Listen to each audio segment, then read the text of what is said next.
Bueno, entonces comenzamos, ¿les parece ya? Y se van sumando quienes vayan llegando. Perfecto. Bueno, buenas tardes. Muchas gracias a todos, todas por venir a esta convocatoria. A Laura Catelli, a Alejandro de Otto, porque hoy es una ocasión muy, muy especial y la verdad que un gusto muy grande para la maestría cerrar este ciclo de charlas, debate o conversatorios o diálogos críticos con esta presentación del libro de Laura Catelli, Arqueología del Mestizaje, Colonialismo y Racialización, que la verdad para esta maestría es, fundamental, creo yo, para todos los que, digamos, conformamos la comunidad o el grupo, digamos, de la maestría, acceder a esta lectura, pero también me parece que es una temática contemporánea, pese a su título, que no parecería de entrada, ¿no? Al menos remitirnos a esto, pero sin ninguna duda esta arqueología del mestizaje está sumamente ligada a problemáticas que son contemporáneas, que son actuales y que nos interpelan. Entonces, para nosotros es, como decía, un gusto muy grande que Laura Catelli haya accedido a la presentación de su libro en este ciclo que hoy cerramos. Pero también Laura fue invitada a la maestría a comienzos, o sea que estuvo al inicio del ciclo lectivo y ahora al final también al seminario de teorías de la cultura y ya estuvo dialogando con nosotros y con nosotras. Así que bueno, es un gusto otra vez acceder a este diálogo. Laura Catelli, les voy a presentar a Laura Catelli, que es la autora del libro, y también a Alejandro de Otto, que para nosotros es un gusto sumamente enorme, también fundamental la lectura de los escritos de Alejandro sobre Frantz Fanon, son fundamentales también para la maestría, y es un gusto muy grande y un orgullo también que estén aquí con nosotros, ¿no? Y Alejandro especialmente para dialogar con Laura a propósito de este libro. Bueno, Laura Catelli, voy a hacer las presentaciones formales, es doctora en estudios hispánicos por la Universidad de Pensilvania, Filadelfia, Estados Unidos, investigadora de CONICET en el Instituto de Estudios Críticos en Humanidades, con el proyecto Aproximaciones Postcoloniales a la Problemática Racial en la Construcción de Imaginarios Culturales en América Latina.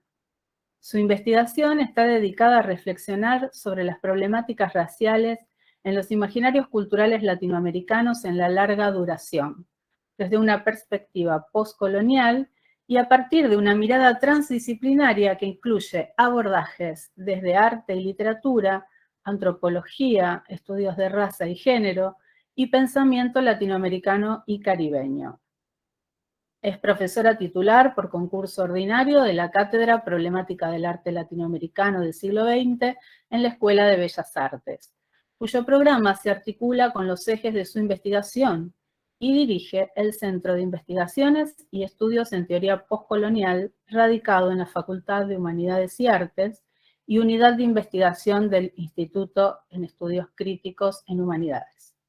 Ha publicado numerosos artículos en revistas especializadas y capítulos en volúmenes colectivos y es autora, ¿no?, del libro que aquí nombramos, que es Arqueología del Mestizaje, Colonialismo y Racialización, que les dejamos el enlace. Bueno, Alejandro de Otto, investigador de CONICET en el Instituto de Filosofía de la Universidad Nacional de San Juan. Fue docente de Historia en la Universidad Nacional de la Patagonia, San Juan Bosco, Argentina, y dirigió la maestría en Letras de la misma universidad. Es profesor de Metodología de la Investigación Filosófica y de Epistemología de la Historia en la Universidad Nacional de San Juan. Se doctoró en el Centro de Estudios de Asia y África del Colegio de México. Ha publicado numerosos artículos y capítulos de libro sobre crítica postcolonial, estudios fanonianos y literatura de viajes. Es autor de varios libros. El más destacado es Frantz Fanon política y poética del sujeto postcolonial, México, que recibió en 2005 el premio Frantz Fanon de la Asociación Filosófica del Caribe. En esta asociación ha sido electo para la Secretaría de Filosofías del Sur y Estudios Fanonianos. Así que bueno, un lujo enorme tenerlos a los dos aquí. En principio, como les decía, para nosotros es, yo creo, ya bibliografía obligatoria. La lectura, la verdad, del libro de Laura fue sumamente reveladora de múltiples cuestiones que son muy complejas y que han sido muy articuladas de manera muy precisa y con muchísima claridad. Solamente quisiera hacer algunas consideraciones muy generales acerca del libro, porque después Alejandro nos va a brindar su lectura más certera, seguramente, y precisa, ya que como especialista en temas postcoloniales, decoloniales, creo que realmente va a ser un aporte interesante. A mí, en principio, lo que me parece importante señalar es que esta cuestión de lo arqueológico, ¿no? La arqueología del mestizaje no implica solamente exhumar o sacar a la luz determinados usos y sentidos del término, ¿no? que se fue forjando a lo largo del tiempo colonial y postcolonial en América Latina.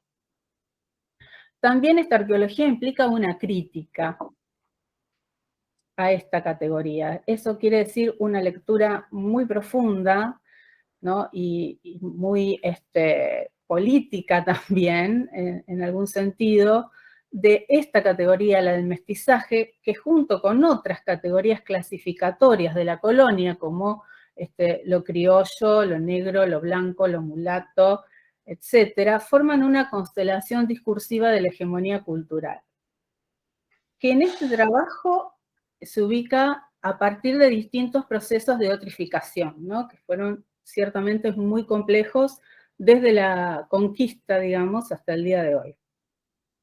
Estos procesos de racialización y otrificación son analizados a partir de la misma crítica formulada, por ejemplo, en algunos escritos coloniales. Es decir, porque más allá del trabajo teórico y sumamente profundo que hay en este libro, también apela al análisis específicos, ¿no? de textos hoy considerados literarios o textos coloniales, ¿no? De algunos autores, como pueden ser de la región andina, ¿no? Los emblemáticos Guamán Poma de Ayala, el Inca Garcilaso de la Vega, Pitu Cusi. Y además de eso, también analiza e interpela un género pictórico del siglo XVIII, como es la pintura de castas. Entonces, además de todo el bagaje teórico, sobre todo concentrado en el primer capítulo y también en el segundo, en los demás despliega este análisis de manera sumamente, digamos, interesante y bien compleja. Algunas de las nociones de la crítica postcolonial y decolonial de América Latina que Laura, digamos, recoge y repiensa a la luz de otros autores, es muy interesante el cruce que hace, por ejemplo, con la noción de colonialidad del poder de Aníbal Quijano, que la encuadra a partir de otras nociones, como pueden ser las nociones Foucaultianas de guerras de raza y dispositivo de poder, así como biopolítica, es decir, que las vuelve a pensar y las profundiza a partir de este cruce teórico realmente productivo. Y al mismo tiempo establece un diálogo también con la crítica teórica o con la tradición también teórica latinoamericana de otros, digamos, pensadores que van desde Frantz Fanon a Silvia Rivera Cusicanqui, Walter Miñolo, Rita Segato, Cornejo Polar, en fin, una infinidad muy, muy interesante de teóricos y teóricas, y también con la tradición de los estudios postcoloniales de la India, como pueden ser Homi Bhabha o Dipesh Chakrabarty. Es decir, el libro realmente enlaza y teje una serie de corrientes teóricas para poder leer este nudo teórico, disculpen, este nudo teórico que es el mestizaje.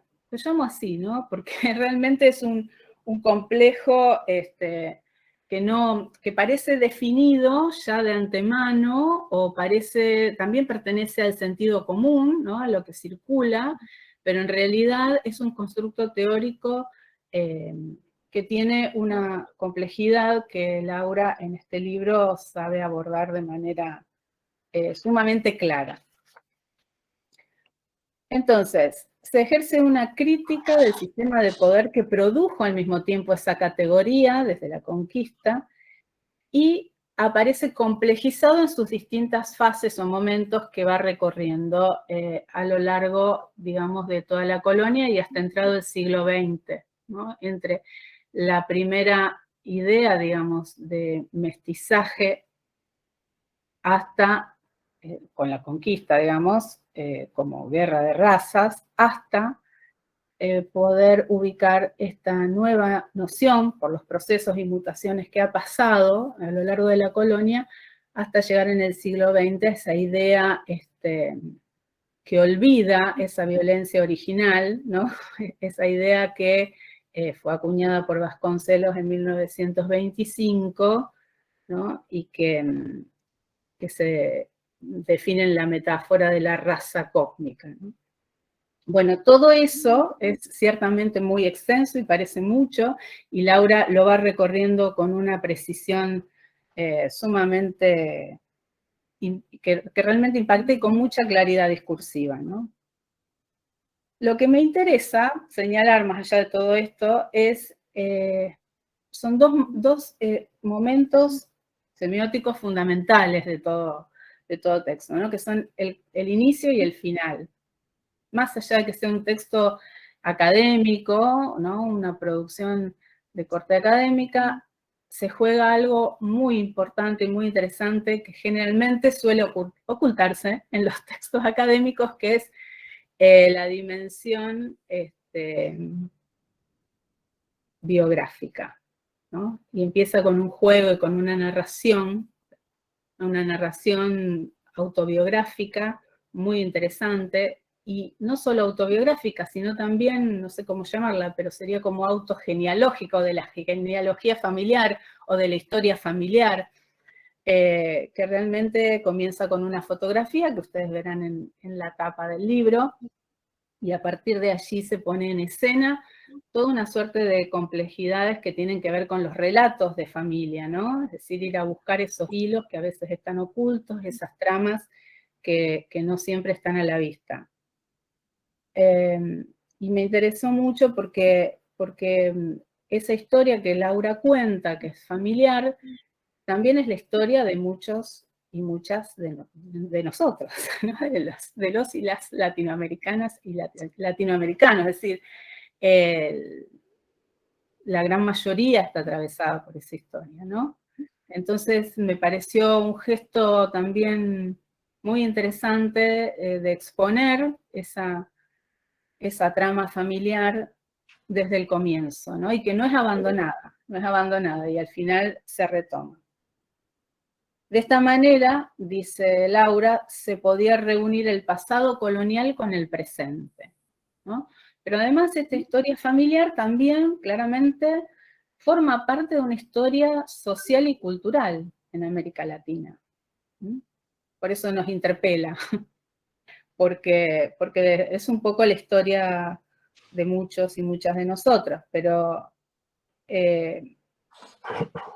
se recorre de manera crítica. Esto es muy interesante, y siempre complejizándola, ¿no? Sacándola de los lugares cómodos y los lugares más comunes, que muchas veces suele llevarnos, ¿no? Por cuestiones que claramente están subyaciendo, las jerarquizaciones, el racismo, una serie de operaciones culturales que hasta el día de hoy siguen estando vigentes, ¿no? Y voy a citar un breve fragmento de este trabajo de Laura, que así después ya les doy el paso a Alejandro, que dice: en el análisis crítico del concepto de mestizaje se esconden algunas de las más poderosas claves de la construcción de las relaciones de poder y de dominación social, económico y cultural, que no solo persisten violentamente, sino que en los tiempos que corren están recrudeciendo. Así que por eso les decía, ¿no? Desde un principio, más allá del título, ¿no? Esta arqueología, lo que viene a interpelar es también el presente. Así que bueno, muchas gracias Laura por este libro. Y ahora sí, le doy paso a Alejandro para que... Bueno, hola. Habría mucho más para decir, pero más vale sí, que hay escuchemos montones. y después charlemos. ¿Se escucha bien? No, no hay problemas. Ok, listo. Bueno, gracias Julia y Sandra por la invitación también a participar de este evento de mi amiga, ¿no? Porque fundamentalmente, además ella lo puso en el libro, así que no es un agregado, es una realidad. Constatada por la escritura de Laura. No sé, yo me la pasé todo el día hoy, porque la verdad confieso, estuve todo el día pensando, imaginando cómo hacer un comentario para que ustedes no huyan, porque generalmente los comentarios suelen ser aburridos, ¿no? Uno empieza a contar el libro y la gente dice, bueno, no, pero tira algo con onda. Y, y no se me ocurrieron muchas cosas, así que lo que sale ahora es lo que hay, digamos, así que disimulen si en algún momento están en una tensión pronta a hacer clic e irse. Bueno, yo pensaría dos o tres cosas, ¿no? La primera de todas es el contexto de emergencia de este libro de Laura, ¿no? Que me parece bien interesante por los mundos que recorre, ¿no? Es una primera marca que si bien es biográfica, también tiene que ver con las los discursos que circulan en ellas, las tramas disponibles, los lenguajes teóricos, eh, los lenguajes conceptuales, pero también los estilos, ¿no? que están en juego en determinado momento de un campo de conocimiento. Todos más o menos saben que esta historia que involucra una reflexión sobre el problema de las prácticas, las formas de subjetivación, los procesos de subjetivación en las tramas coloniales, tanto hispanoamericanas como o iberoamericanas, como las anglosajonas, etcétera, lleva unos cuantos años de discusión y ha sido una fuente casi interminable, ¿no? De debates, por lo menos de los últimos casi 30 y pico de años, ¿no? Es decir, por fechar algo de alguna manera. Estamos en 2021, sí, casi 40 ya, ¿no? Si tomamos así como los inicios de estas discusiones. Y me parece que la cuestión adicional que tiene el texto de Laura es que está discutido en el contexto de unos estudios que en el caso de la Academia Norteamericana tienen una alta formalización, por más que ella diga después que este es un campo literalmente más o menos marginal en esa academia, etcétera, pero tiene una formalización muy alta, es identificable como campo, ¿no? A tal punto que se llaman colonialistas los que participan de ese campo, que es muy graciosa la definición, porque estudian los procesos coloniales de América Latina o de América, pero que tiene un largo recorrido que ha sido atravesado por los nombres que con frecuencia visitamos, ¿no? Y que están en los textos de Laura. Los Miñolos, Jauregui, etcétera, Gustavo Verdecio y una larga lista, ¿no?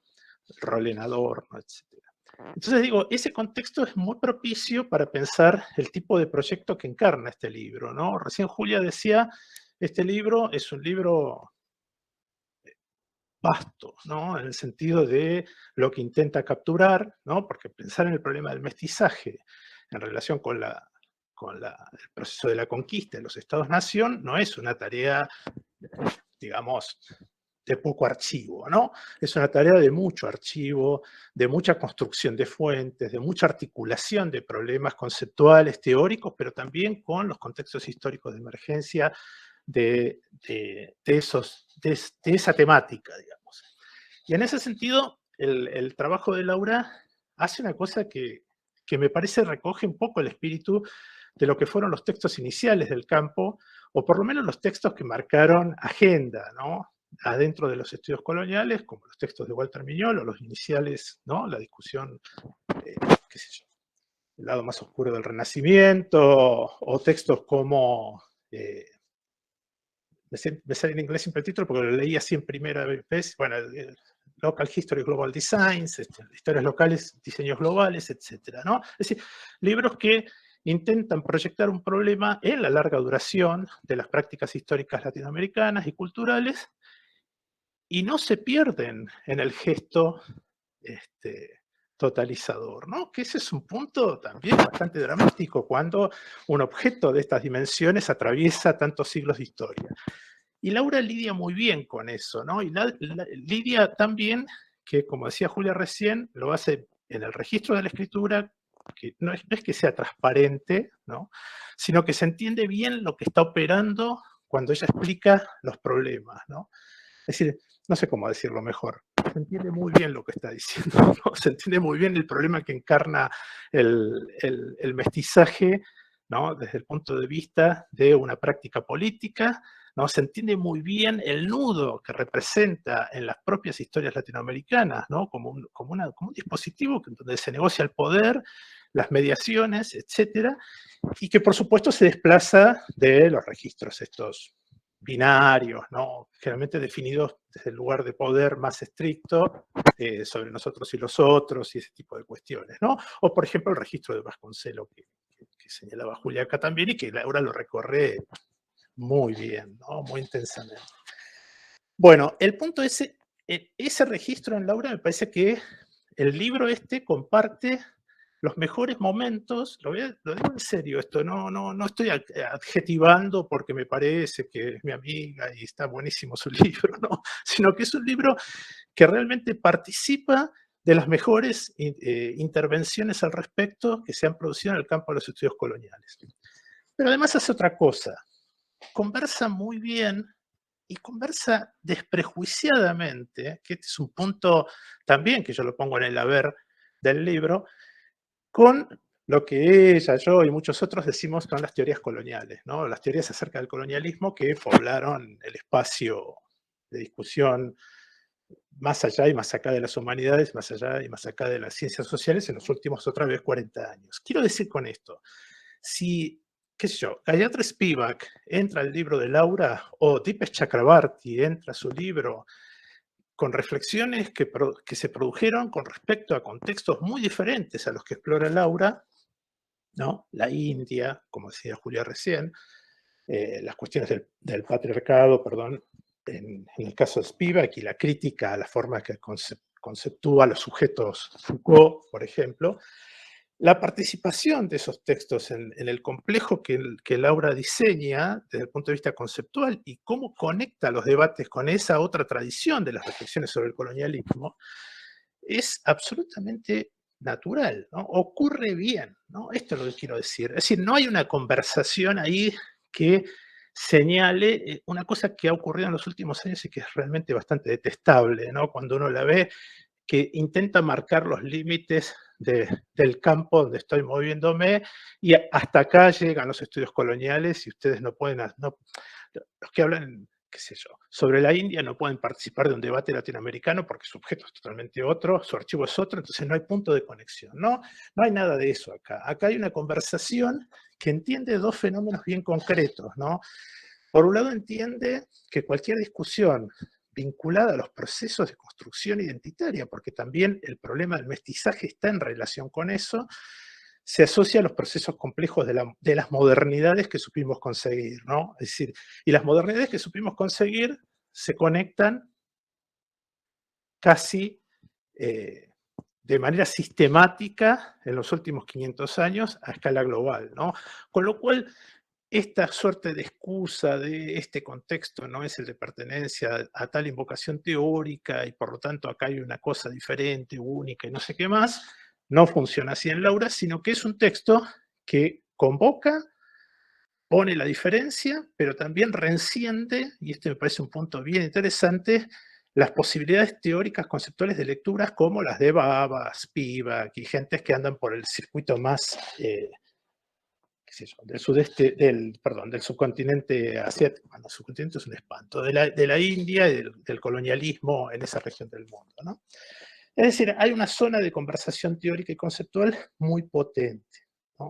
Y entonces eso es una virtud que sale bien del campo. Es decir, no queda solo como converso con los colonialistas, por ejemplo, que hay una profusa y súper interesante producción, no quiero decir que los demás hagan lo contrario, ¿no?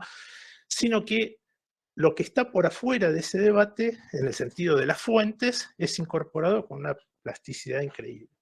Para pensar un problema que es altamente complejo y que creo que nos atañe directamente a las formas que tenemos de pensar los problemas, en términos teóricos y políticos en nuestros campos actuales, ¿no? Con ella compartimos, junto con Mario Ruffer, hace unos 4 años, creo, ya 3, un dossier donde nos preguntamos qué es de lo colonial hoy, ¿no? ¿Qué hay de lo colonial hoy? ¿Cómo funciona esa cosa? ¿No? ¿Qué significa pensar el problema colonial? ¿No? Y Laura, que es súper insistente con el proyecto de este libro, y hace bien, ¿no? Ella siempre señalaba esta cuestión, ¿no? Que no hay que pensar los problemas que se constituyeron en algún momento de una historia latinoamericana como problemas cancelados, ¿no? Por épocas posteriores o cerrados, sino que eso es en todo caso un territorio a explorar, porque ahí donde hay una cancelación, podríamos pensar, ahí donde hay un cierre sobre determinada temática, es porque está operando de manera no subterránea, pero sí está articulando un argumento aunque no esté en primer plano, ¿no? Y la operación arqueológica, ¿no?, que ella hace con el problema del mestizaje me parece que juega justo ahí, ¿no? Creo que el texto lo describe súper bien. Cuando yo me exceda, párame, Julia, porque si no va a ser, voy a hablar demasiado. Por las dudas, pues estoy viendo la hora. Me parece que el texto de Laura trabaja justo ahí, ¿no? Donde distingue, por ejemplo, en esta evocación que hacía Julia del bisabuelo de Laura, que es el de la foto, ¿no? Laura, vos corregime si era el bisabuelo, yo entendí que sí, aunque después en las conclusiones amablemente le decís mi abuelo. Esta vinculación entre la biografía, ¿no?, de Colón, se llamaba, y la historia familiar, ¿no?, desatendida por los parientes de Laura bajo epítetos como cosas que inventó el bisabuelo y cosas por el estilo, ¿no? Cuando ella empieza a explorar en ese registro de por qué un señor a principios del siglo XX se viste como tal, se saca una foto y aún retoma, ¿no?, cuestiones como si hay un gesto irónico o no ahí, si está jugando algún tipo de relato, ¿no?, que convalide la posición de una jerarquía social y familiar, etc.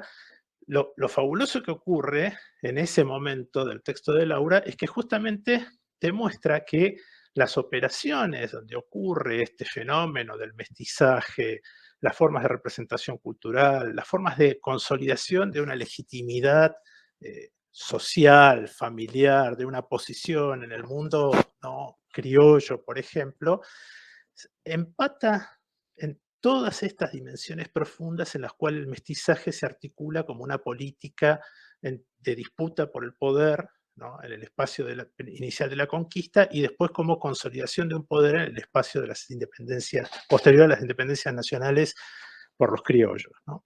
Entonces, de pronto, ese registro minúsculo, ¿no?, del abuelo, el bisabuelo de Laura, ¿no?, y la relación con Coslay, ¿no?, que uno reconoce, aunque no tenga un relato similar en la familia, lo reconoce como un gesto casi sintomático de todas las familias, por ejemplo, en un país como Argentina, ¿no? ¿Cuántos de los que conocemos sabemos que buscan desesperadamente blasones para hacer aparecer sus comunes apellidos con unas torres y unas espadas, ¿no? Porque eso otorga una legitimidad inusual en un país que dudosamente puede reivindicar algún origen de eso, ¿no? Como estos juegos que aparecen sistemáticamente en Facebook, ¿no? Recuerda sus vidas pasadas y siempre son vidas gloriosas, ¿no? Siempre fuiste príncipe o rey o cosas por el estilo, o reina, etcétera, ¿no? Nunca te toca, ¿no?, el papel de un pobre campesino luchando por sobrevivir, qué sé yo, en el medioevo francés, ¿no?, si te toca ese tipo de descendencia.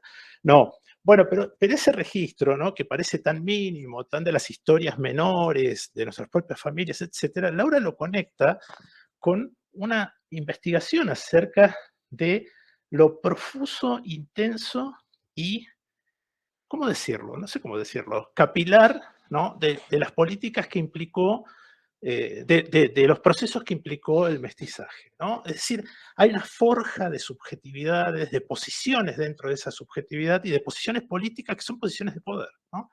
Entonces ahí hay un registro, bueno, por supuesto, ella lo recorre acabadamente con los autores que lo han también mencionado, no sé, todo el pasaje que le dedica a Silvia Rivera Cusicanqui en ese espacio, ¿no? Y a otros, es justamente, lo quiero decir, ¿no? Es decir, no se saltea nada este texto, ¿no? Es decir, trabaja muy bien el problema de las fuentes, trabaja muy bien el universo de discusión contemporáneo con otros autores, y entonces lo que hace, me gustó que Julia mencionara esto, que el título parece bueno, un título antiguo, ¿no? En un punto, pensar en el problema del mestizaje, pero revitaliza esa marca como una marca que está latiendo, ¿no? En las posiciones que asumimos para negociar situaciones que a veces son de la más propia cotidianeidad en nuestras sociedades contemporáneas latinoamericanas, ¿no?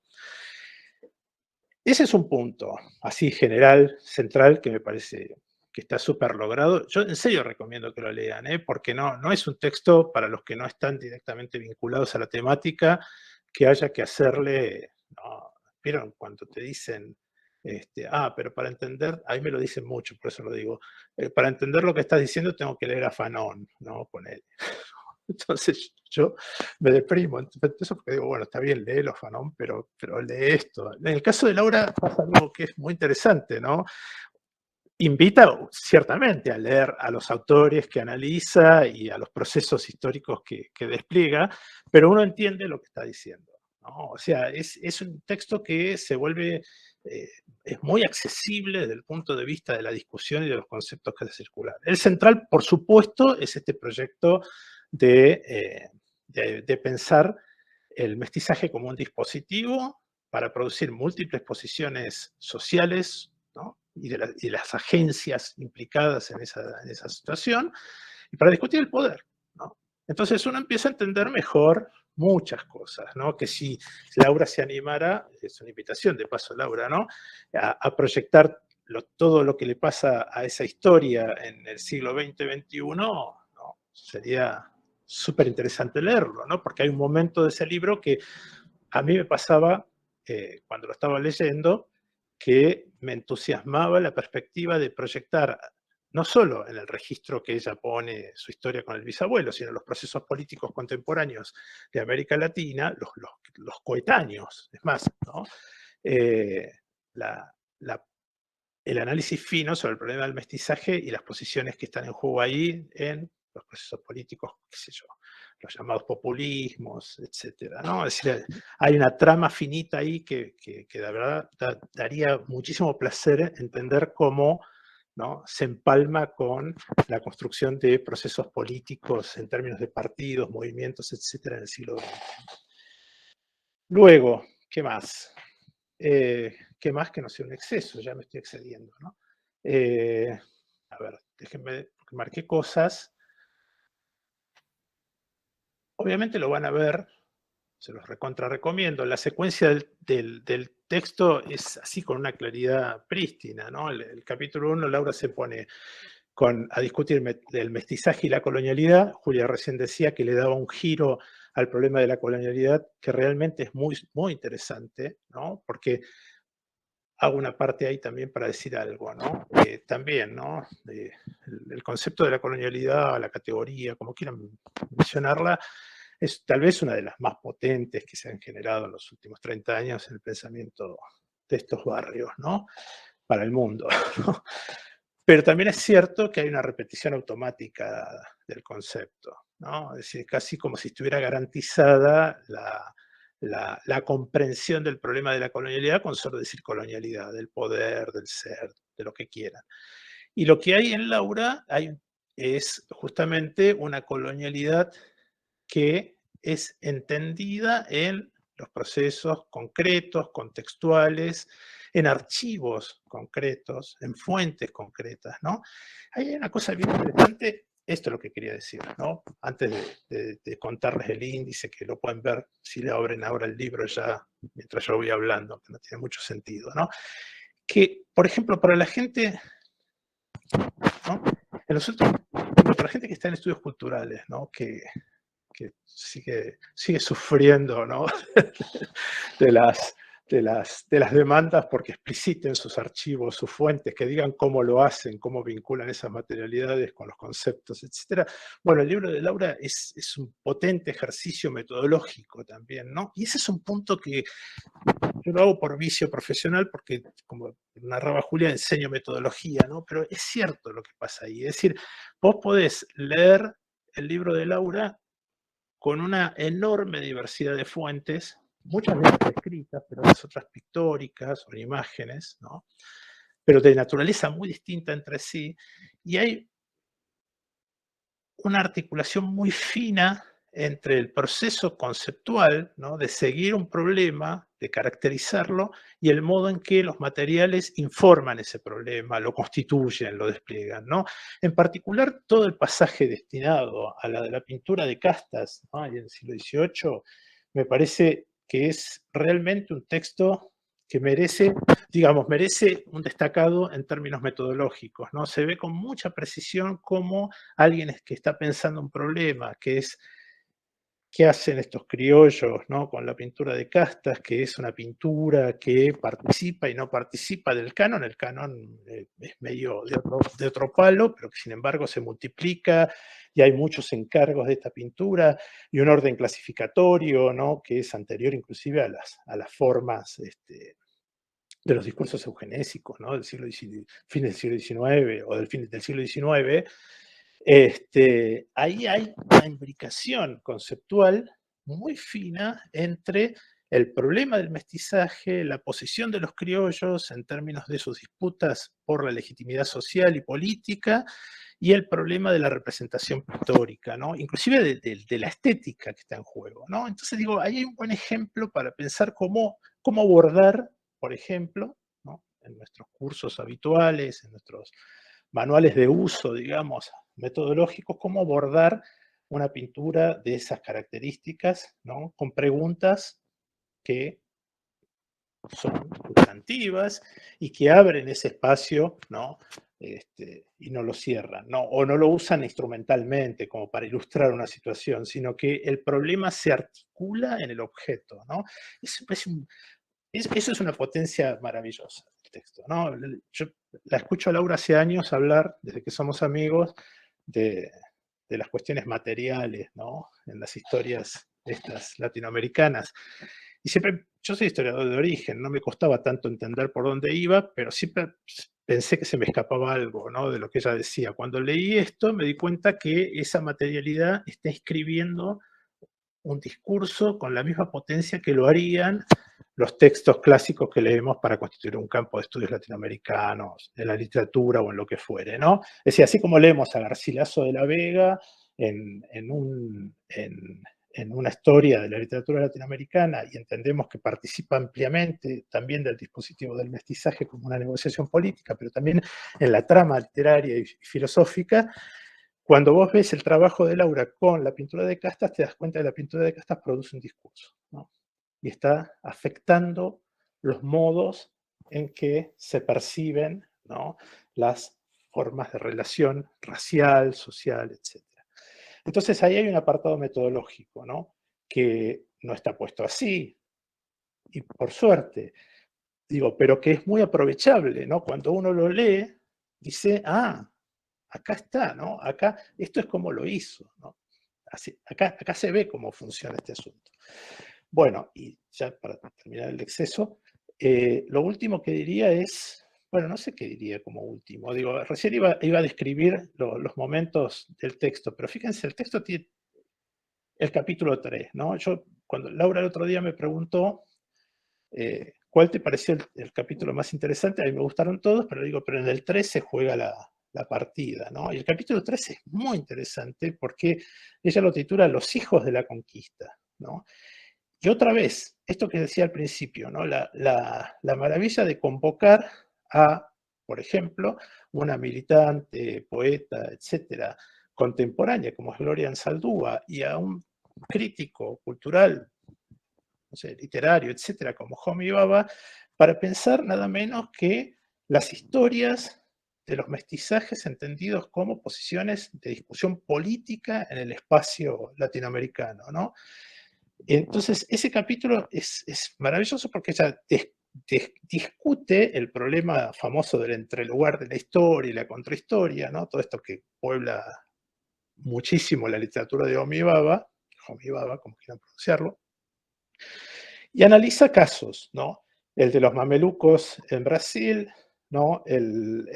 Bueno, acá está todo el recorrido por Huamampoma, por Lope de Vega, etcétera, y los hijos de la guerra de razas, ¿no? Y lo que es muy potente de ese texto es que uno no puede, después de pasar por el capítulo 3, creerse que se trataba de una cuestión binaria, la discusión, ¿no? Política en América Latina, ¿no? No es posible. Esto lo sabemos por muchos autores y lo decimos por muchos autores, pero es una diferencia entre decirlo, entre decir no es posible, a mostrar claramente cómo esos procesos no hacen posible que uno piense en términos binarios, ¿no? ¿Se entiende esa diferencia? Porque digo, yo hoy puedo decir, no es posible pensar de manera binaria. Termino de decirlo y me olvidé y sigo diciéndolo, pero después actúo como tal. Acá hay información procesada, ¿no? Para pensar que los casos brasileños, peruanos, etcétera, de los procesos peruanos contemporáneos, ¿no? En esa época no era Perú, no era Perú en el término de Estado-Nación, ¿no? Son elementos súper centrales, ¿no? Para entender que el mestizaje es siempre la constitución de agencias, ¿no? De posición variada, que están afectadas por el problema de la contingencia de la lucha política y que por lo tanto atraviesan concretamente, ¿no? Las formas de reorganización de las poblaciones, su politización, la emergencia de sujetos sociales nuevos, etcétera, en la larga historia latinoamericana. ¿Qué más decir? Que no sea eso. Como decía Julia, el libro empieza con el bisabuelo y termina con el abuelo. Ahí no sé qué pasó, pero está bien, uno puede tomar a los bisabuelos como abuelos. Y empieza con ese engarce, ¿no? De una historia familiar y termina ahí, ¿no? Pero es que cuando termina se abre a la propia historicidad compleja, ¿no? de nuestros espacios sociales e históricos. No diría mucho más, ¿no? En todo caso, si sale algo, lo discutimos más, pero digo, a retener, nada más, así tipo profe. El primer punto es que esta es una conversación que excede el campo de los estudios coloniales, ¿no? Como campo. A su vez que la fortalece, en el sentido más positivo del término, digo, informa sobre una situación de manera increíble. En segundo lugar, hay una brutal articulación entre fuentes, ¿no? Objetos, ¿no? Constituidos como tal, y la producción de un archivo en esta discusión sobre el problema del mestizaje, con mucho trabajo, ¿no? que con mucho trabajo hace emerger, ¿no? La vigencia del problema del mestizaje en la larga historia latinoamericana. Y tercero, es un texto que, más allá de la información específica que ofrece, digo, más allá de la historia concreta que narra, es un texto que conversa con los momentos más interesantes, ¿no? De los debates sobre la cuestión colonial que se han suscitado en los últimos 40 años. Por lo cual y lo mejor de todo es que Laura está acá, está en Argentina, está en América Latina, la tenemos a 2 metros, y entonces, qué más que festejar, ¿no? Es decir, que tenemos la posibilidad de conocer a alguien que trabaja estos temas con esta intensidad y que es de nuestro barrio, ¿no? Así que nada más. Bueno, muy bueno, Alejandro, muchas gracias. La verdad que... No sé si bueno, pero bueno. Sí, no, muy bueno, me gustó esto que dijiste al final, y esto es fundamental para nosotros, tener esta posibilidad de conversar con Laura. Sí. Y bueno, y esto que vos señalabas de este tercer capítulo, son todos, creo, muy ricos. Sí. Hay mucho material para extraer de allí. Y esta idea de que lo arqueológico tiene que ver con el presente es, digamos, también recorre todo el trabajo, y esta complejidad de la noción de mestizaje, desde que es acuñada y antes también, digamos, como proceso, ¿no? De ese real histórico, traumático de la conquista y hasta nuestros días, esta larguísima duración. que lejos de ser un binarismo, lo que encarna es una ambivalencia perpetua, ¿no? Y una dificultad como tercer espacio, que era un poco lo que ella retomaba de Baba. Pero bueno, no sé, es realmente para seguir hablando y comentando mucho más. No sé, Laura, si te gustaría comentarnos algo, decirnos algo, o si podemos abrir a las preguntas, pero por ahí vos quisieras... No, yo, bueno, primero agradecerles la lectura, las lecturas a ambos, y porque sí, yo, bueno, creo que mejor que nadie sé el espesor que tiene el libro, y bueno, les agradezco haberse tomado el tiempo y bueno, ponerle la energía a una lectura que tiene muchísimas capas y materiales, como decía Alejandro, que a veces se espantan, ¿no? Estos materiales que vienen de campos que no son campos, él dice que están estabilizados, que son campos que gozan de cierta salud, que son campos vitales, pero son campos, para mí el campo de estudios coloniales es un campo muy pequeño, que tiene prácticas y métodos, sea en los estudios literarios o incluso en los estudios historiográficos coloniales, son campos que tienen metodologías bastante estables, a pesar de que ha habido momentos muy interesantes de incluso llamadas crisis, ¿no? Se ha llamado cambios de paradigma, conversaciones entre los estudios literarios coloniales y los estudios historiográficos coloniales, ¿no? El movimiento hacia un énfasis en el trabajo con el análisis de discurso, hacia fines de los años 80. Entonces sí es verdad que el libro retoma todo eso, pero sí también trabaja con esos materiales que quedan, esas fuentes, como dice Alejandro, ¿no? que quedan guardadas dentro de los confines de esos campos y esas disciplinas. La mayoría conocemos de nombre, hemos oído hablar del Inca Garcilaso de la Vega, de Guamampoma de Ayala, de la pintura de castas, quizás de la relación de Ramón Pané, incluso los diarios de Colón, aunque yo no los analizo, los trabajo un poquito por ahí, sabemos que Colón escribió los diarios, pero ¿cuántos de nosotros hemos realmente agarrado uno de esos libros y nos hemos puesto a leer qué está pasando ahí, ¿no? ¿Qué se escribió? Esas fuentes, que cuando yo le digo la verdad, a mí creo que algo que el libro transmite, supongo, es cierta fascinación mía con esos materiales. Y ese momento, de ese primer momento de la escritura del libro, que fue la escritura de la tesis, que fue un momento de análisis muy cercano, de análisis, de close reading, que también es una cuestión metodológica que nos enseñaron en los años 90, ¿no? Tuvimos muchos de nosotros esa formación con la lectura acerca del close reading. Pero quizás el libro transmita algo de la fascinación que yo experimenté cuando ingresé a leer y a compenetrarme con esas fuentes. Yo venía de estudiar literatura latinoamericana del siglo XX, y cuando empiezo a trabajar con esas fuentes, sinceramente lo que encontraba ahí superaba cualquier ficción.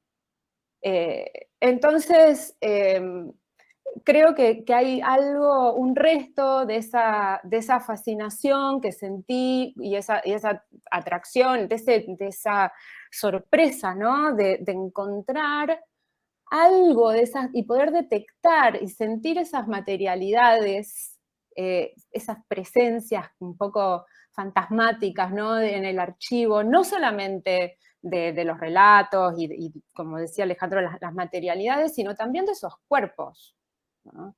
Esos cuerpos que van apareciendo o que van siendo, que también por ciertas prácticas discursivas, ¿no? de los conquistadores o de los cronistas, esos cuerpos que van siendo, que están que están siendo ocultados también por los propios discursos coloniales, pero están ahí, ¿no? Incluso en los silencios. Entonces, eso es algo que a mí me gusta que se transmita a través del libro, mostrar, poder tener quizás el trabajo que yo hago ahí de citar ese capítulo denso, que es el capítulo 3, y que me alegro que a Alejandro le haya gustado. Es un capítulo espeso, ¿no? Donde yo hago una lectura del Inca Garcilaso de la Vega y hay análisis de esa fuente, de ese libro, pero es una manera también de decir, de mostrar que esos materiales tienen muchísimo, deben ser, necesitamos leer, porque es una manera, leer esos materiales, esas fuentes, que han sido trabajadas con metodologías y bajo líneas de investigación en las que se juegan cuestiones ideológicas claramente, donde todavía hoy es difícil ampliar el canon, seguimos hablando de la necesidad de ampliar el canon, no trabajamos con una libertad respecto bueno, yo sí lo hice, ¿no? No trabajé con el canon, trabajé con los materiales que me iban llevando y me iban permitiendo transitar un problema y una pregunta muy compleja, ¿no? Pero me olvidé de esos mandatos disciplinarios de los estudios literarios coloniales. Y eso creo que me permitió poder profundizar mucho más en el problema. Con Fabiana Servidio, que está acá, hemos hablado, ¿no? De esa incomodidad de trabajar en esa tangente, en las tangentes de las disciplinas, pero la verdad que me parece que es muy gratificante poder hacerlo, porque descubrimos muchas perspectivas nuevas al hacerlo. Y bueno, y yo les agradezco el espacio de la conversación y seguir hablando sobre esto, porque a mí me sorprende también cómo, al haber hecho este trabajo desde un lugar un poco inestable, disciplinariamente, o desde un lugar experimental, ¿no? O transdisciplinario, si se quiere, las miradas y las que van apareciendo, las lecturas que van apareciendo son muy variadas también. Entonces, bueno, ¿qué más puedo querer que el libro haya abierto conversaciones, ¿no? Y que ojalá que siga abriendo espacios de debate sobre un tema que yo pienso que necesitamos también instalar, pero no porque yo quiera que el mestizaje se ponga de moda, porque la verdad que es un tren muy interesante y es un tren que si nos subimos sobre ese tren podemos retomar un montón de debates muy tradicionales y muy seductores de nuestra historia cultural, etcétera, etcétera. Lo digo sabiendo que estoy en un grupo de estudios culturales donde, bueno, el mestizaje es moneda corriente, hay toda una línea, ¿no? Sobre mestizaje, culturas híbridas, transculturaciones, ¿verdad? Pero yo creo que hay que volver sobre esos debates y hay que disputar los sentidos que se están construyendo cuando transitamos esas rutas, esas vías, ¿no? Porque, bueno, tienen consecuencias políticas y tienen consecuencias subjetivas. Nosotros cuando participamos de esos debates, quizás a veces nos olvidamos o nos distanciamos de nuestra propia subjetividad, y no quiero decir identidades, porque una de las cosas que intento hacer es desplazar la conversación sobre el mestizaje de la conversación, del registro identitario al registro de las subjetividades, ¿no? Así que, bueno, podría decir un montón de cosas, pero quisiera también abrir la conversación como como les decía antes, y bueno, agradecerles de nuevo las lecturas. Bueno, no sé si alguien quiere hacer alguna pregunta. Puede abrir el micrófono, preguntar. Ahí Helmut hizo un comentario en el chat. O un comentario en el chat. A ver. Helmut hizo uno. Que dice que también le gustó el capítulo 3, trabajar en los intersticios de las disciplinas como hizo Foucault. Bien, no sé si querías ampliar o preguntar algo más o comentar algo más.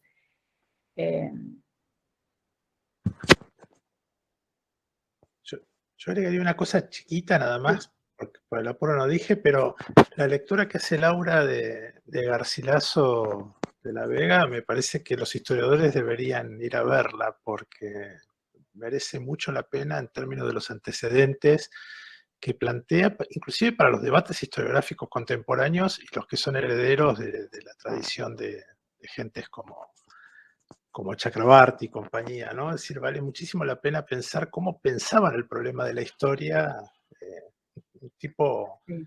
en la propia Sí, historia intelectual, política, como Garcilaso de la Vega.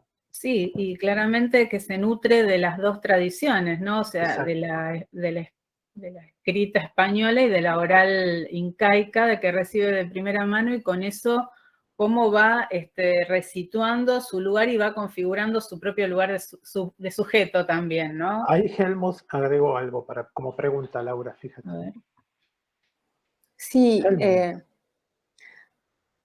tendría que refrescar cuál es exactamente la crítica que hago en la página 56, porque no sé, si pudieras en todo caso traerla Claro. o comentarla, porque en todo caso lo que yo puedo decir es que a mí me parece importante deslindar las diferentes nociones o las diferentes categorías, ¿no? Mestizaje es una cosa, transculturación es otra cosa, sí. Esta parte donde dice, ya en 1916 el antropólogo mexicano Manuel Gamio hizo una distinción clave entre hibridación, que asoció con lo artificial, lo foráneo, y mestizaje, que asoció con lo orgánico, lo auténtico, lo nacional. A principios de los 30, el escritor brasileño Gilberto Freire se referiría nada menos que... Ay, pasa muy rápido. Nada menos que en el título de un capítulo a Brasil como sociedad híbrida. Sí,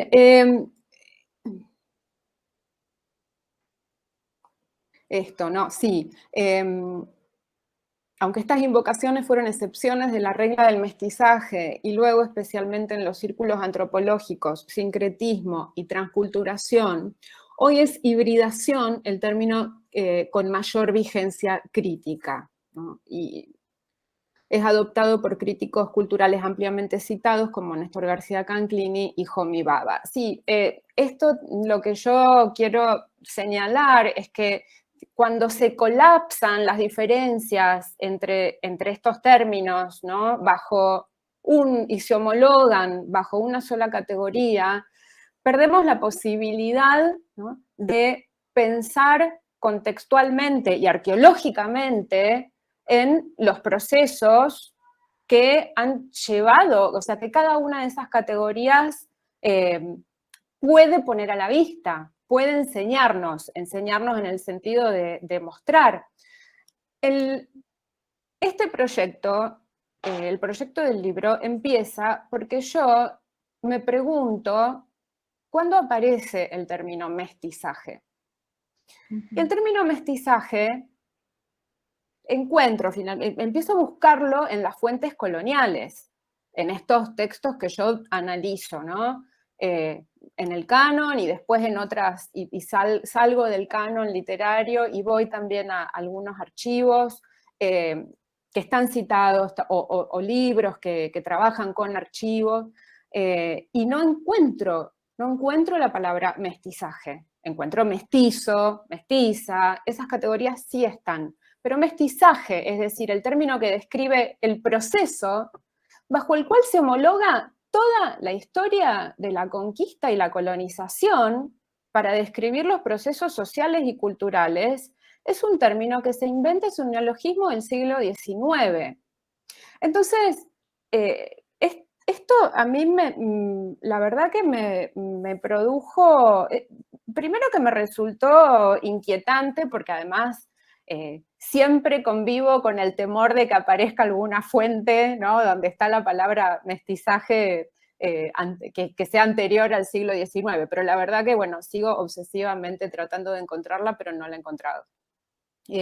Lo que sí encuentro es que la pintura de castas formula visualmente, como dijo Alejandro, un discurso y produce un antecedente que no es verbal, pero donde ya está planteada y plasmada toda la problemática acerca de la mezcla de las razas, la mezcla de razas y también el mestizaje como un problema en el que intersectan cuestiones de género, heteronormatividad, como trabajamos en un seminario en Córdoba, acá hay algunos de los estudiantes acá, que también va a ser parte, ¿no?, del concepto del mestizaje del siglo XIX y de esas otras teorías que circulan simultáneamente en esa época como hibridación y transculturación más adelante, porque transculturación señala un desplazamiento, ¿no?, de la antropología biologicista a la antropología cultural. Entonces, cuando nosotros homologamos todos esos términos bajo, bueno, todas teorías de la hibridez, nos estamos perdiendo la posibilidad de analizar y de entender la complejidad de esos movimientos y esos desplazamientos que producen una ideología de lo racial, de lo sexual, del género, ¿no?, que, como dice Alejandro, es profundamente capilar en nuestra formación social y cultural.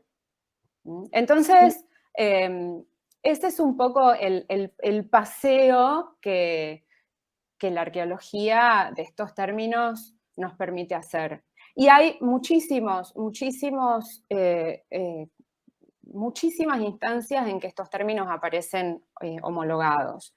Entonces, bueno, ese es un poco el argumento y la obsesión. Esto que vos decís y que me parece fundamental porque no son categorías todas equiparables, sino que son muy diferentes y refieren a distintos tipos de procesos y demás, y a distintas teorías.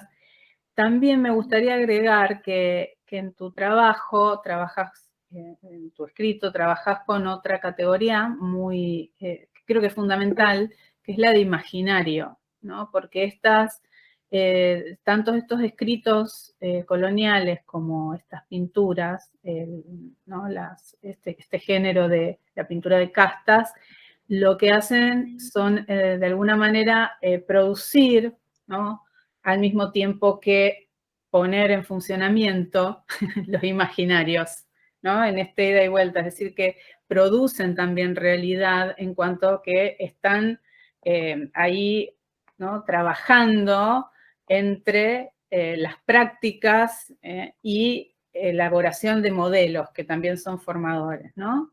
Entonces, me parece que por ese lado yo veía que tu trabajo analítico no es solamente ir a la fuente, ¿no?, y ver cuestiones teórico-conceptuales, sino que, como decía Alejandro, esa materialidad de las fuentes está señalando esa productividad, digamos, de poder, esa, digamos, distribución también de poder, esa complejidad de las sociedades, incluso como en su propio devenir y en sus propios cambios, ¿no?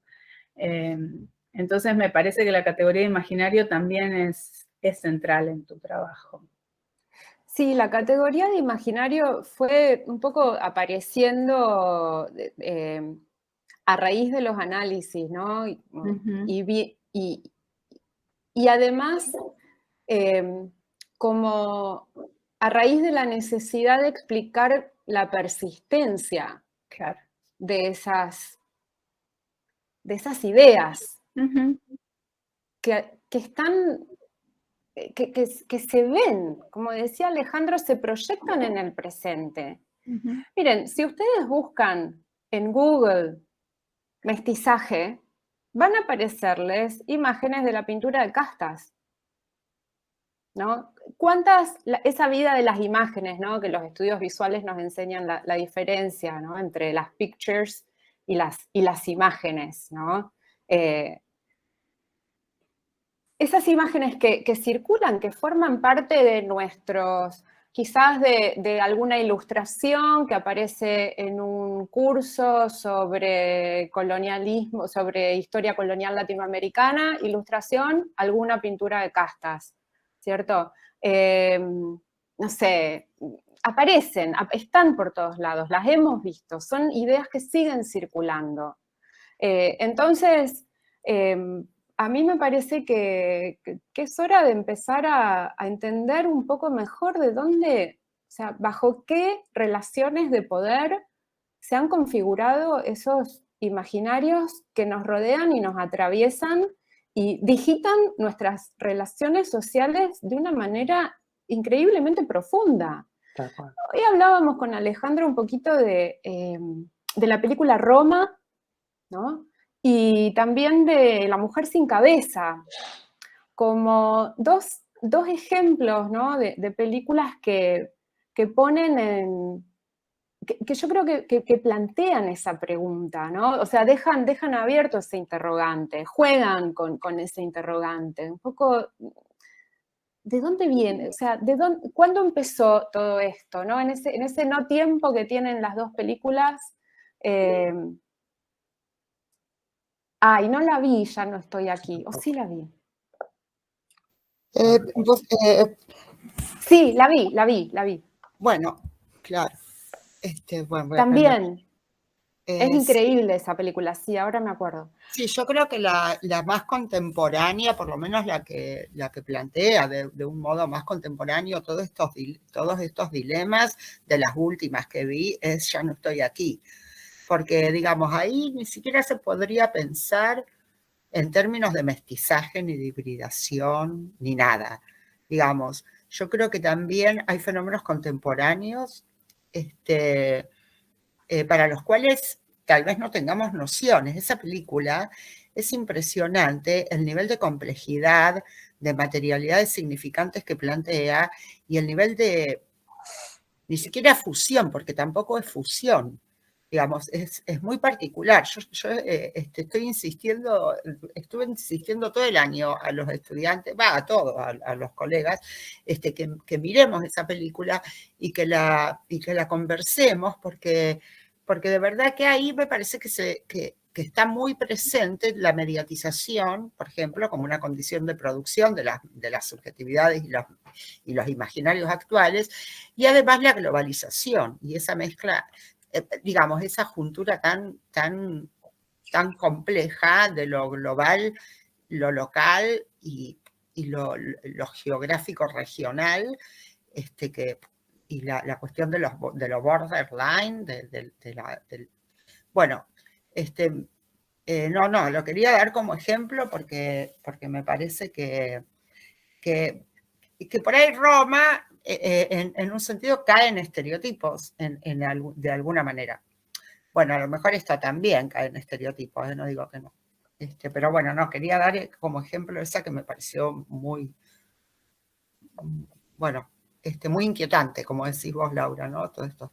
Es que es un problema también el del mestizaje, ¿no? Cuando se colapsa con esta idea de culturas híbridas, la dimensión de la globalización. Porque ahí perdemos todo anclaje con esos procesos locales y específicos, ¿no? Y esas historias de dominación que también coexisten con la globalización y ya con una, digamos, con una desterritorialización que avanza de una manera avasallante, ¿no? Entonces, un poco, creo que políticamente trabajar con la noción de una arqueología del mestizaje y entender que eso implica reconocer que hay diferencias, porque también trato de trabajar el mestizaje y sacarlo de esta estabilidad que tiene para describir lo latinoamericano, ¿no? Es poder trabajar simultáneamente en esas dimensiones que conviven, como dice Silvia Rivera, ¿no? Que son coetáneas y están en contradicción y producen fricciones y problemáticas sociales y políticas y culturales muy complejas, ¿no? Entonces me parece que hay herramientas ahí que tenemos que podemos desarrollar, pero tenemos que prestar atención a toda la especificidad de esos procesos y esas materialidades y esas formaciones sociales y culturales que son raciales y son también sexuales y son también, que son sexogenéricas, ¿no? Y bueno, y trabajar y tener un modo de trabajar esa complejidad. Bien. Bueno, no sé si alguien más quiere comentar, preguntar.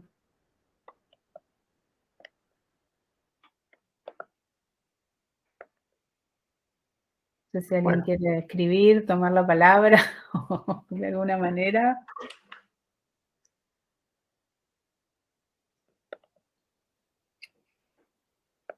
A mí, eso que decías, Laura, y que está en todo el libro de no quedarse en la versión de Lund, de la hibridación, como similar al mestizaje, y pasemos a otra página, porque ahora hablamos de hibridación, me parece que es fundamental, ¿no? Ahí hay un punto en donde se abre esta textura, ¿no? del reemplazo de categorías, que me parece que en el caso de la colonialidad también pasa, ¿no? Yo lo decía al principio, pero me parece que es preciso siempre abrir el momento situacional o más contingente, más contextual, ¿no? del problema. Y pensaba que vos cuando citas a Vasconcelos, ¿no? Cuando lo lees a Vasconcelos, ¿no? Pones en primer plano esto de que Vasconcelos se emociona con el proceso argentino de sustitución poblacional, ¿no? Pero ahí hay un punto adicional, ¿no? Que es, hubo una masiva inmigración en este país también, ¿no? Y esos inmigrantes también traían registros con respecto a la diferencia racial y cultural, no necesariamente acuñados en el espacio social argentino, pero cuando llegan se encuentran con parte de esta tradición, con la que traían, ¿no? de sus contextos de origen. Y entonces, ¿cómo pensaste en algún momento esto? Digamos, ¿pensaste esa tensión entre los relatos acerca de la racialización, las razas, los conflictos raciales de migrantes, por ejemplo, en el proceso argentino del siglo XIX, que es un caso del XX, y cómo se intersecan con estas historias de larga duración que también están presentes en las élites criollas, ¿no? Vos Laura empieza con un texto de Alberdi, el texto, ¿no? Justamente diciendo a Alberdi que, bueno, sustituyamos la población, pues, porque esto no tiene futuro. Entonces, sustituyamos y blanqueemos la población con la migración. Los procesos de blanqueamiento, ¿no? Bueno, pero yo lo menciono, digamos, el otro lado de mi familia, o sea, para volver sobre lo familiar, como para abrir esa dimensión, que, bueno, es algo que todos conocemos, ¿no? Las historias de nuestros parientes llegados a principio de siglo, ¿no? Y las colonias de alemanes, las colonias de suizos, bueno, por el sur, las colonias de galeses, ¿no? Entonces, esos relatos están en nuestra mesa. Esas tensiones están en nuestra mesa, en nuestras indicaciones de cómo formar grupos sociales, nos atraviesan muy directamente. Y esta pregunta, bueno, es sobre Santiago Castro Gómez. No, yo no trabajé con el texto de Santiago Castro Gómez cuando escribí el libro, lo cité después. Trabajé con el estudio de María Elena Martínez sobre ficciones genealógicas, porque ella trabajaba más con casos mexicanos de la Nueva España, y trabaja también con los estatutos de limpieza de sangre ibéricos, en el marco de la Inquisición, que resultan muy relevantes. A mí me parece que el estudio de María Elena Martínez es mucho más complejo y rico que el de Castro Gómez. En ese sentido, el de Castro Gómez es muy bueno también. También es muy bueno el estudio de Patricio Lepe Carrión, que hace una serie de preguntas que se llama El contrato colonial de Chile, ciencia, racismo y nación, que hace un recorrido bastante similar, no igual, pero similar al de mi libro, pero en el contexto de Chile, que se los recomiendo mucho también. Entonces, hay varios estudios sobre, por suerte, ¿no?, que han aparecido en los últimos 15 o 20 años sobre estos temas. Y cuando uno los recorre se da cuenta de lo importante que es tener en cuenta los contextos locales, las situacionales, como dice Alejandro. Sí, son ambos, el de Patricio Lepe Carrión está muy en diálogo con el de Castro Gómez. Pero bueno, el mío creo que tiene una dimensión de género que estos otros no tienen.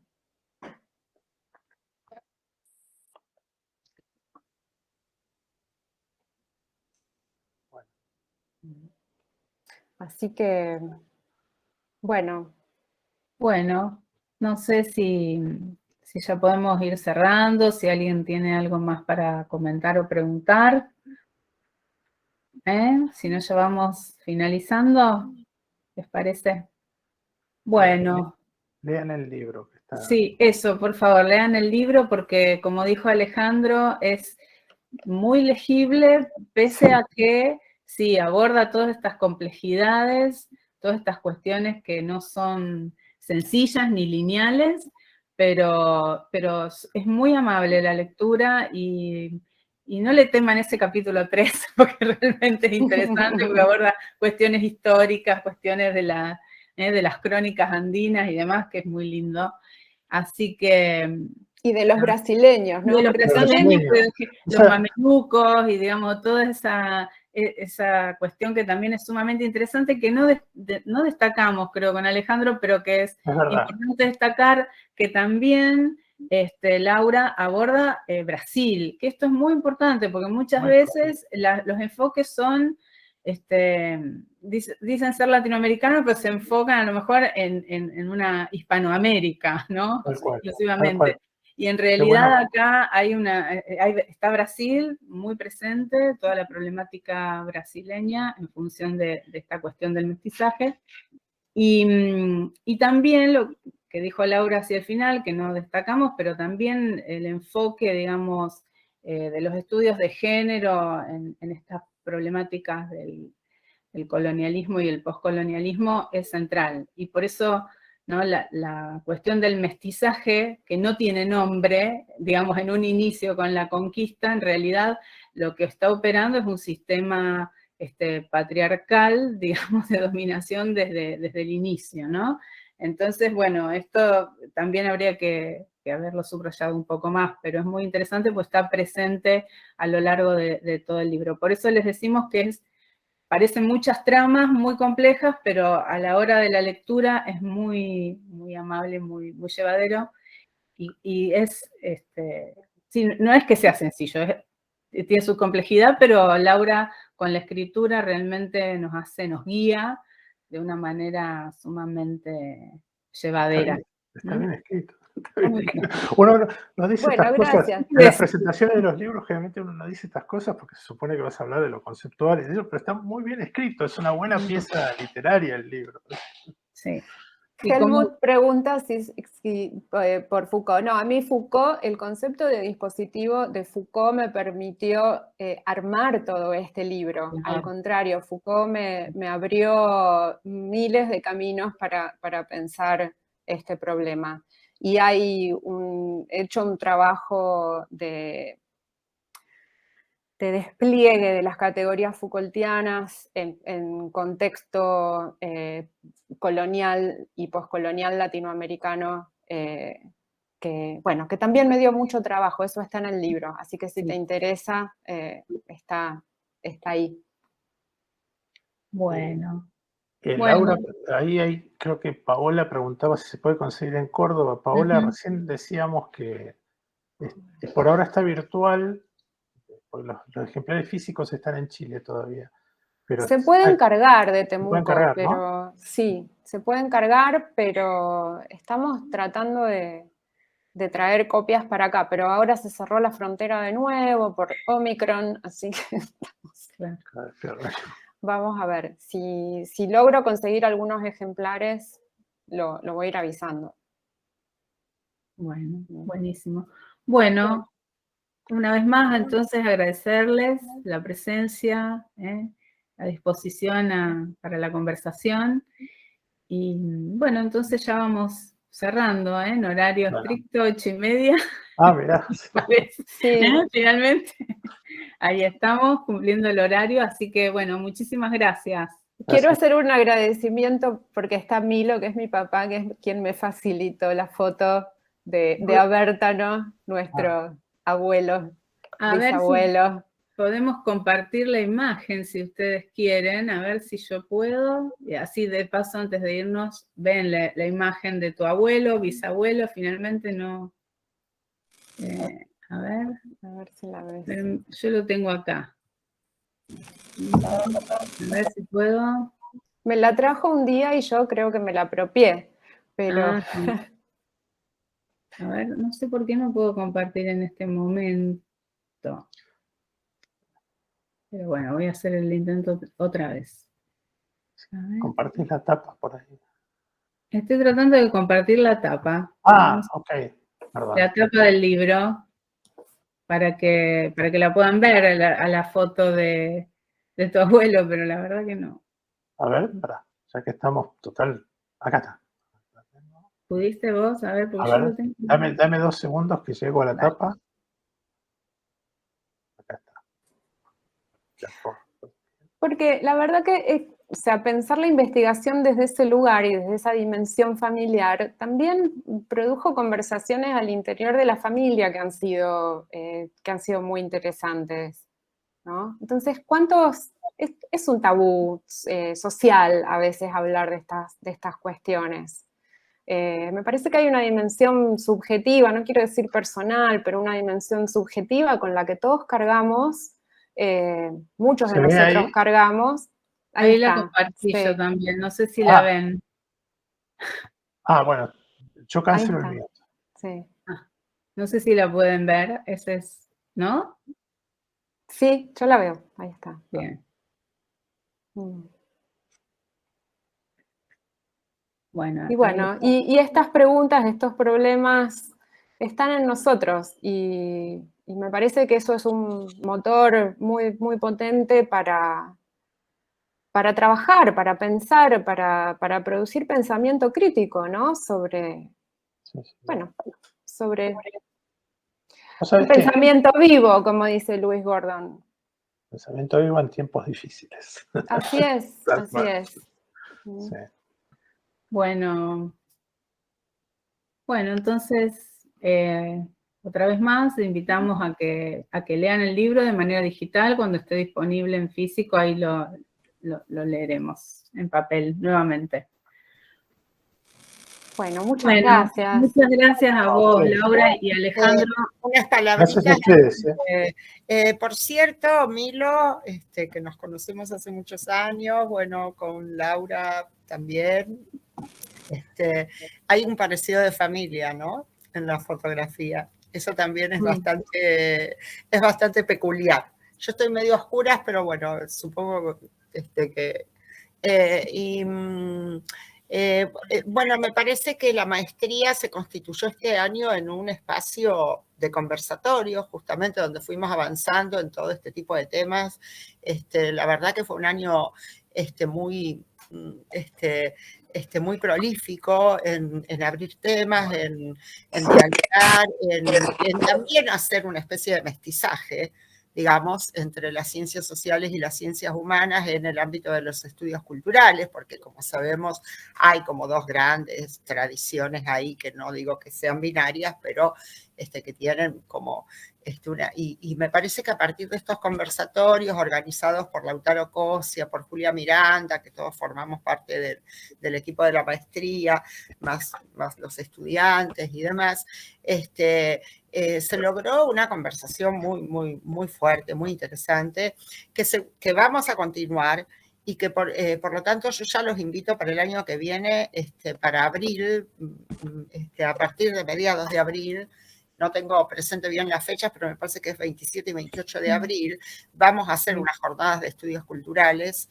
en el ECU de la Universidad de Rosario, pero que seguramente va a ser bimodal, o sea, presencial virtual, donde por ahí podemos rescatar esta agenda de problemas que se fueron planteando en todos estos conversatorios. Como este último conversatorio de todos los que realizamos este año, que fueron muchos y fueron muy interesantes, entonces ahí podríamos, y ya que hay archivo, porque efectivamente se graba todo, podríamos recuperar los términos y, bueno, los invitamos a que participen tanto de la distancia presencial y virtual, porque tenemos las dos modalidades, como de las actividades que vayamos formulando y, bueno, como siempre, Laura, un gusto escucharte, aprender con ustedes y bueno, yo por mi parte también agradecida a Julia, a Lautaro, a Ricardo, a Sofía,